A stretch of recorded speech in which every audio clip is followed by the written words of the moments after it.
Well, meantime, across in the US, a top Obama administration official says that Washington's considering arming Ukrainian government forces. A big development if that happened. Live to our correspondent in DC, Gani Chichikan's there. Gani, this news has come through this afternoon.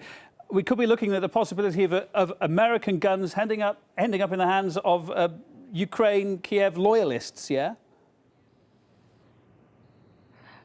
Kevin, we could. Ukrainian authorities made it clear that they want to treat the protesters in the east as terrorists for doing what they themselves were doing 2 months ago, taking over government buildings, etc. And the U.S. has Kiev's back in this crackdown. John Kerry's advisor said the U.S. is considering arming Ukrainians. Last week, the CIA director traveled to Kiev for consultations with the authorities there.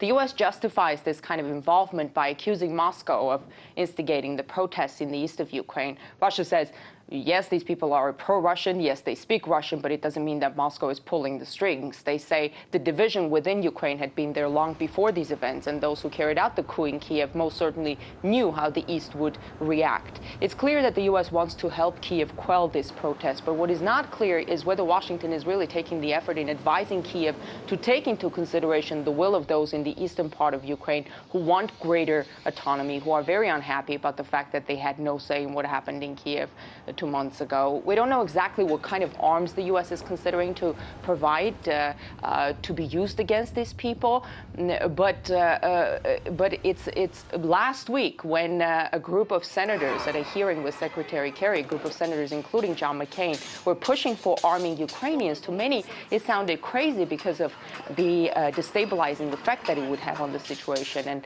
because of how little it would contribute to finding a diplomatic way out of the crisis. But now we hear that the administration is actually considering it. OK, for now, RT's Gani Chichikan, thank you for that. Let's get some thoughts now from Nebojsa Malic. She's a foreign affairs expert and historian joining us live on the line.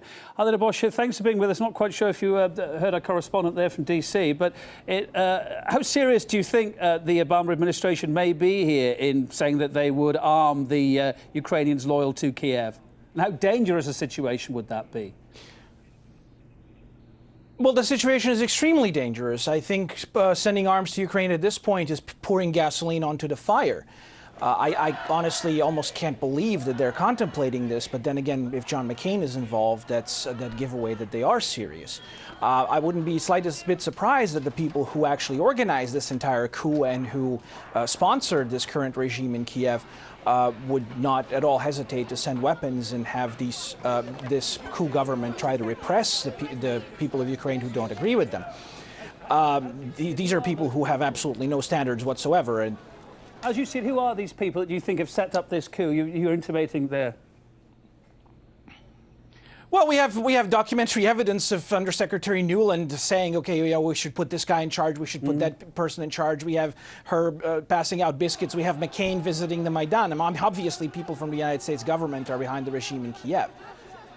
And there is these talks coming up, of course, in Geneva, probably at the end of the week, towards the end of the week. How helpful is this statement now coming from the Obama administration talking about arming these people ahead of these talks? It's not helpful at all by any stretch of imagination. It threatens to torpedo the entire effort. If it's a bluff, it's a really bad bluff. It's an incredibly poor taste. It is hypocritical, anti-diplomatic, you name it. It's just, there's no way in which this can possibly be helpful. The United States providing weapons to a coup government to repress its own people. I don't really understand how anybody could have thought this was a good idea.